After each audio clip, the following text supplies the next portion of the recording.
Welcome back. And now onto Unit 6, Loose End Sync Deals. In the previous units, we have built governance and operational foundations. Now we address a common deal breaker, legal and regulatory readiness. I have seen too many space businesses lose out on funding during due diligence because they do not have the right licenses, could not demonstrate regulatory compliance, or had not mitigated their legal risks. Investors in capital-intensive sectors like space will walk away if legal loose ends remain. I've seen companies stuck for months on funding because they had not properly classified technology for ITAR compliance. By the time they resolved it, the opportunity was lost. We can't let that happen to you. So, in this final unit of Track 2, I will show you how to prepare and turn compliance into a real advantage for your company. UK space companies operate under complicated layers of international treaties, national regulations, and licensing. Core frameworks such as the Outer Space Treaty and Artemis Accords set global standards, while UK legislation like the Outer Space Act, 1986, and the Space Industry Act, 2018, spells out national legal requirements for licensing and operations. In the UK, the Civil Aviation Authority licenses launch and satellite operation, and Ofcom handles spectrum.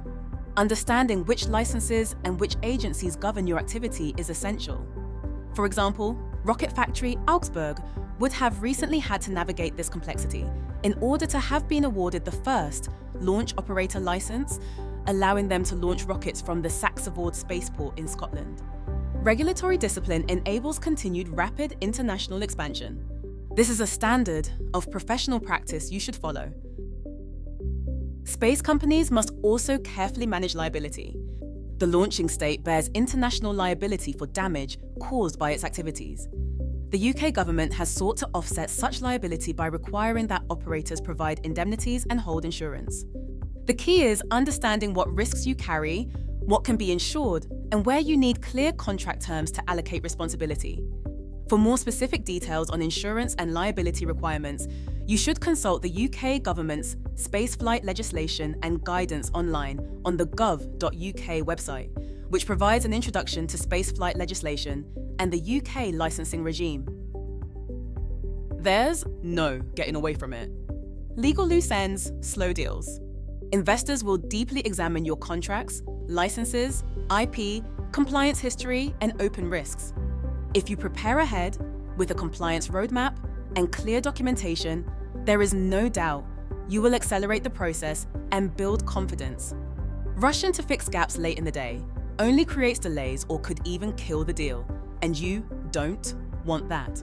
Be aware there are specific legal requirements for raising equity, and UK legislation does change, so stay on your toes, get the right guidance continually as you prepare. Let's look at international growth now. International growth brings increasing scrutiny of your trade compliance frameworks. Space companies must consider things like sanctions, export controls, and the risks of moving goods and technology across borders. Penalties for breaches can be severe, and investors now expect robust policies on trade, end use, and supply chain due diligence. Don't get caught out. Export controls restrict both the export or transfer of controlled goods or technology and the export or transfer of goods or technology intended for a controlled end use. Controlled goods include both dual use and military equipment, and these regulations often apply to space technologies. If your product or service could be used for military, surveillance, or dual use applications, you must get ahead of the relevant rules early. Build a compliance process that tracks where you source, where you serve, and who your partners are, and include good governance. Regulators and investors will be looking for evidence that you have these controls in place. Next up, intellectual property. IP can make or break a space business.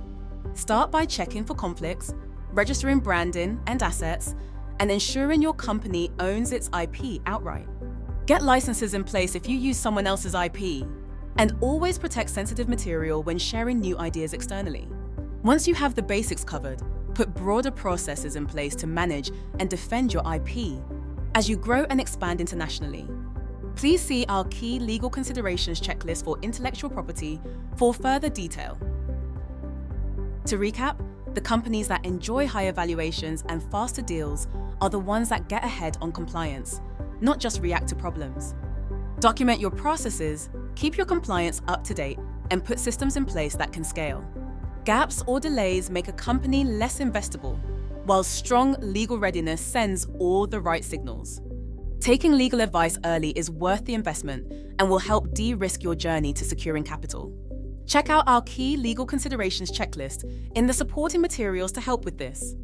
Remember, early compliance planning turns legal risk into competitive advantage. Why would you not? You've now completed Track 2. You now have a framework for institutional readiness that sophisticated investors expect. Next up is our Q&A session where we'll dig deeper into the governance and legal readiness challenges you might be facing. After that, Track 3. From Series A to scale awaits. Good luck.